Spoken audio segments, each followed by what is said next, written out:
ভাই বাবার দুঃখ কেউ বোঝে না এমন একটি ভিডিও বানাচ্ছি, প্লিজ আপনারা সবাই দেখে আসুন।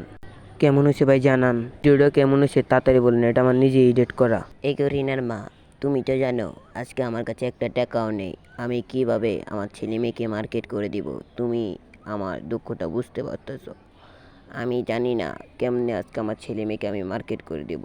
তুমি যদি পারো আমাকে কিছু সহযোগিতা করো। না না, আমার কাছে কোনো টাকা নেই। টাকা থাকবে কোত্থেকে? তুমি তো আমাকে টাকা দাও না। আচ্ছা, দাঁড়াও আমি দেখি আমার কাছে কোথাও ম্যানেজ করা যায়। আচ্ছা তুমি দেখো তাড়াতাড়ি। আল্লাহ আমাদেরকে গরিব বানাইছে, তাতে আমি আর কি করবো? তুমি তো জানো আমাদের অনেক অভাবে আছে, আমার ছেলে তো এটা বোঝে না।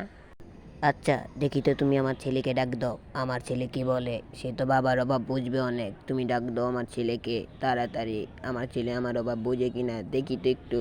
যদি না বুঝে কিছু করার নেই, ছোটতে এত মানুষ করেছি কষ্ট করে তাদের। Crash bag.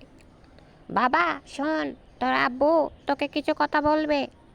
আচ্ছা মা, তোমাদের কি সময় বলতে কিছু নাই? আমার সময়টাকে নষ্ট করে দিছো। আচ্ছা কি বলবা, তাড়াতাড়ি বলো।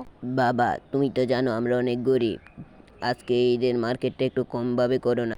আমি জানি না, আমার ঈদের মার্কেট 50,000 টাকা, 50,000 টাকাই দেওয়া লাগবে। আমার সব বন্ধুরা ঈদে মার্কেট করবে 50-60 হাজার টাকা, আর আমি মাত্র 10,000 টাকাতেই করবো। না বাবা, নাইলে আমি চলে যাচ্ছি বাসা থেকে। আচ্ছা বাবা তুমি যেও, দরকার নেই, তুমি বাসায় থাকো।